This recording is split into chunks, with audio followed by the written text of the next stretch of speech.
দুটোকে সেই কখন থেকে ডেকে এসেছি, এখনো যদি ঘুম থেকে ওঠে। বলি পড়ে পড়ে আর কত ঘুমোবি তোরা? আজকে কি আর ঘুম থেকে উঠবি না? গিন্নি, আরে ও গিন্নি, একা একা কার সাথে কথা বলছো? আরে আশেপাশে তো কাউকেই দেখতে পাচ্ছি না। কেউ থাকলে তবে না দেখতে পাবে। সেই কখন ছেলে মেয়ে দুটোকে ডেকে এসেছি, এখনো ঘুম থেকে ওঠার নাম নেই। আরে বর্ষার ছুটি পড়েছে ওদের স্কুলে, একটু ঘুমিয়ে নিক না, সমস্যা কি এতে? হ্যাঁ, আমি একা একা কাজ করে মরি, আর নবাবেরা সব নাকে সর্ষের তেল দিয়ে ঘুমো যাও। না খেয়ে কি আর ঘুম ধরবে? তাই তো একটা তাজা দেখে মাছ নিয়ে এলাম, বেশি করে পেঁয়াজ দিয়ে একটু কালিয়া করে দিও তো। আমি ওইসব কিছু পারবো না করতে। সেই সকাল থেকে বাড়ির কাজ গুছিয়ে ডালের বড়ি দিতে বসেছি। মেয়েটা যদি আমার সাথে একটু হাত লাগাতো, তবে আমারও তো কষ্টটা একটু কম হতো নাকি? একটা মাত্র মেয়ে আমাদের, ওকে দিয়ে কাজ কেন করাবে তুমি শুনি?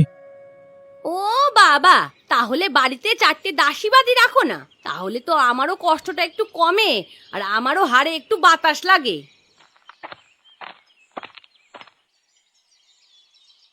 কি হয়েছে মা? সকাল সকাল এত চেঁচামেচি কিসের? বলি ও মহারানী, বাড়িতে কি কোনো কাজ করবি না নাকি? দিন দিন ঢিঙ্গি হচ্ছিস, তাও যদি ঘটে একটু বুদ্ধি শুদ্ধি কিছু হয়। কেন, কি হয়েছে মা? আবার বলে কি হয়েছে? আজ বাদে কাল বিয়ে দিলে শ্বশুর বাড়িতে গিয়ে তখন তো কোনো কাজ না করতে পারলে শাশুড়ি সকল দোষ আমাকে দেবে। তুমি আবার এখন বিয়ে নিয়ে পড়লে কেন শুনি? আমার মেয়ের এখনো বিয়ের বয়স হয়েছে নাকি? হ্যাঁ, মেয়েকে ঘরের খুঁটি করে রেখে দিও। কাজকর্ম কিছু না পারলে শাশুড়ি 3 বেলা ঝাঁটা পেটা করবে। কি করব বলো মা, আমি করে দিচ্ছি। বাবার কাছ থেকে মাছটা নিয়ে রান্নাঘরে গিয়ে কেটে দে তো দেখি। আর তুমি গিয়ে একটু অরুণকে ডেকে দাও, ওকে একটু হাটে পাঠাবো। ঠিক আছে, এই নে মা, মাছটা নিয়ে যা।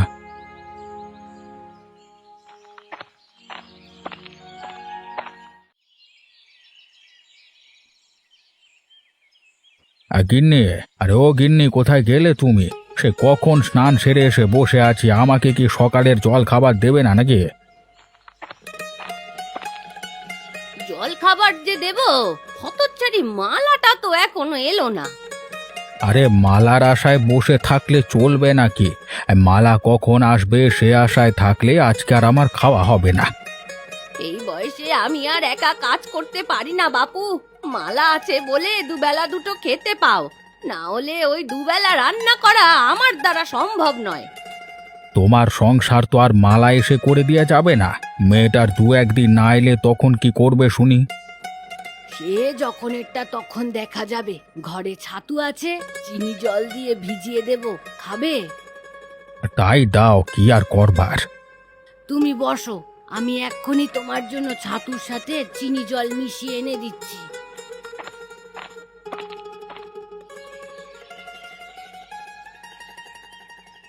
তা ঘরে বাজার সদাই আছে নাকি বাজার থেকে এনে দিতে হবে কিছু?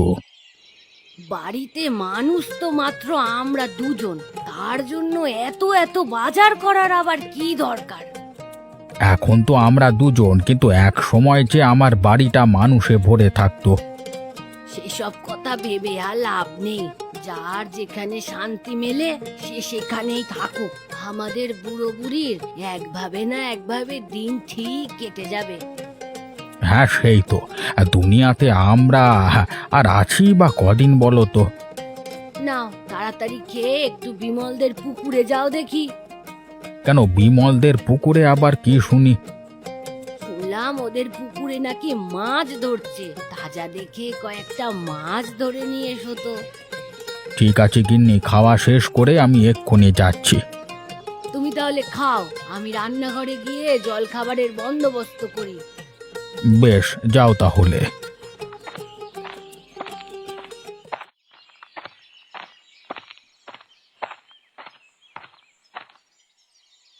ও পিসি, মাছ নিয়ে চললি কোথায়? কোথায় আর যাবো লো চুরি? তোর কর্তার মতো তো আর 2-4 বিঘে জমি নেই যেখানে গিয়ে বসত করব। বাবা, বুড়ির কথা শোনো। আমার কর্তা বুঝি তোমার কেউ হয় না এমন ভাবে বললে যে? না, আমার কিছু হয় না। আমার যদি কিছু হতোই তাহলে আমাকে গায়ের শেষ মাথায় জমি দিত না। নিজের ভাগে সব ভালো জমি নিয়ে আমাকে কিনা এই জমি দিল। কর্তা ভালো মানুষ, নিশ্চয়ই সব ভালো মন্দ বিচার বিবেচনা করে জমির ভাগাভাগি করেছেন। তুই চুপ করলো চুরি, কর্তার হয়ে আমার কাছে সাবারি গাইতে এসেছিস। মাগো, এক পা সঙ্গে চলে গেল, তবু বুড়ির দেমাগ কমেনি এখনো। বলি এত চ্যাটাং চ্যাটাং কথা আসে কোত্থেকে শুনি? ওরে হতচ্চারি, আমার বয়স হয়েছে কিন্তু গায়ের জোর কিন্তু এখনো একটুও কমেনি। মাথার চুল কিন্তু একটাও বাড়িতে নিয়ে ফিরতে পারবি নে। তোমার সাথে কথা বলাই আমার ঘাট হয়েছে, ভেবেছিলাম দুটো সুখ দুঃখের কথা কইব। ও মা, বুড়ির দেমাগ দেখো, দাঁড়ানো দায় হয়ে পড়েছে। যা যা, তোর কর্তার বাড়ি গিয়ে কাজ কর। আমাকে জ্ঞান দিতে কে বলেছে তোকে? ওই চুলগুলো এমনি এমনি পাকেনি আমার। হ্যাঁ, তোমার ওই তিরিক্ষি মেজাজের জন্যই তোমার সব চুল পেকে গেছে, বুঝলে বুড়ি? তোর কাজে মন দেগে, তোর কর্তাকে বলে দিস আমার ব্যাপারে এত না ভাবতে। যা বলার সে যেন নিজে সেই বলে। তোকে কেন পাঠিয়েছে শুনি? আমার কর্তার বইই গেছে তোমার সাথে কথা কইতে, আর আমাকেই বা কেন পাঠাতে যাবে শুনি? আমি তো পথে দেখা হলো তোমার সাথে, তাই ভাবলাম তোমার হালচাল একটু শুনে যাই। বেশ তো, আমার হালচাল খুব ভালোই চলছে, শুনেছিস? এবার যা তো দেখি, আর জ্বালাস নে আমায়। হ্যাঁ হ্যাঁ, যাচ্ছি যাচ্ছি, তোমার সাথে কথা বলে সময় নষ্ট করতে আমার বইই গেছে।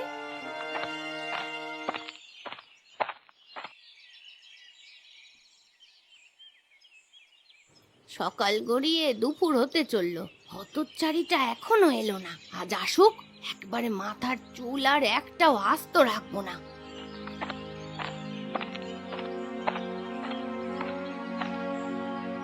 এই যে মহারানী, এতক্ষণে তোর আসার সময় হলো বুঝি? ওদিকে যে আমি একা একা সব কাজ করে মরছি, সে খেয়াল আছে তোর? আর বলো না গিন্নিমা সে কথা, ছেলেটাকে খাইয়ে মায়ের কাছে দিয়ে আসতে দেরি হয়ে গেছে গো।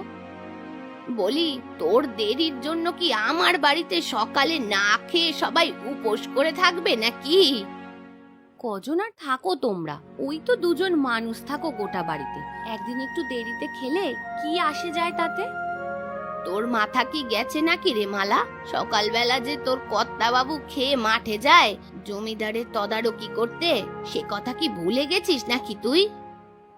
না বাপু, ভুলিনি আমি। দু একদিন তো দেরি হতেই পারে, এই নিয়ে কথা শোনালে আমি আর কাজে আসতে পারবো না। মা গো, মেয়ের কথা শোনো দেখি। দিন দিন তোর চোপা কিন্তু বেড়েই যাচ্ছে মালা, এখনো সময় আছে, মুখে লাগাম দে। এত লাগাম দিতে পারবো না বাপু, আমিও তো মানুষ, আমারও তো বিপদ আপদ হতে পারে। তার উপর সকাল সকাল গয়া বুড়ি দিল মেজাজ খারাপ করে। গয়া দিদিকে আবার কোথায় পেলি তুই? কোথায় আবার, রাস্তা দিয়ে আসার সময় দেখলাম পিসি মাছ হাতে বাড়ি ফিরছে।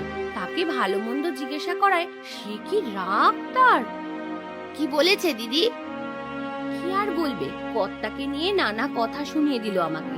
আমিও ছেড়ে দেওয়ার পাত্রী নই, আমিও তাকে দু কথা শুনিয়ে এসেছি।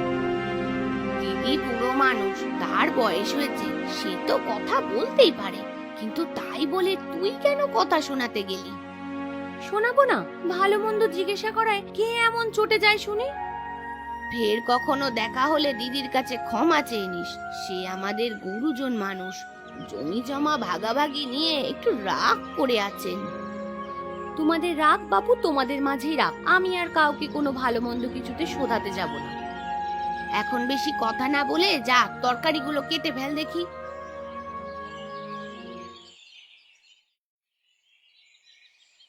কিরে ইন্দু, তোকে যে সেই কখন পাঠালাম ডালের বাটিটা আনতে, এখনো কি করছিস রান্নাঘরে? গরম ডালের বাটি মেয়েটা আনতে পারবে কিনা তুমি গিয়ে দেখো তো কি করছে।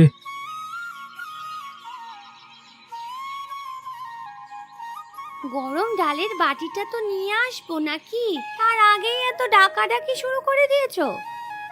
আরে ওইটুকু ডালের বাটি আনতে না পারলে আর সংসার করে খেতে হবে না পরে। হ্যাঁ, তুই চুপ থাক, নিজে বোধহয় খুব কাজ করে ফেলিস, আমাকে বলতে এসেছে বড্ড।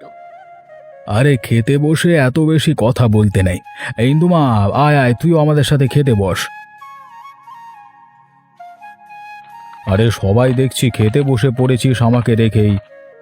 আরে কানু দাদু যে, কেমন আছো দাদু তুমি? আমি ভালো আছি দাদা ভাই, তা তোরা কেমন আছিস? আমরাও ভালো আছি দাদু। এসো এসো মামা, আমাদের সাথে খেতে বসো। গিন্নি, মামাকে খেতে দাও তো।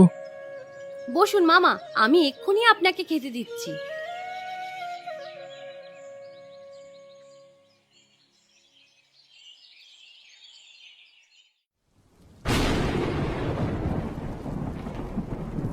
আহা, এই বৃষ্টির দিনে আমার বাড়িটা একেবারে ভরে উঠতো হাসির আনন্দে। আর সময়ের পরিবর্তনে এ বাড়ি এখন শূন্য হয়ে গেল। কার নজর যে লাগলো আমার এই সুখের সংসারে। কি গো গিন্নিমা, একা একা কি বিড়বিড় করছো অত? আর কি বলবো দুঃখের কথা মালা, আমার বাড়িটা যে এমন বৃষ্টির দিনে হাসি আনন্দে ভরে থাকতো, আর আজ দেখ শূন্য বাড়িটা আমার খা খা করছে। কি আর করবে বলো গিন্নিমা, দুনিয়ার নিয়ম যে এমন, আজ যারা আছে কাল আর তারা থাকবে না পাশে। এই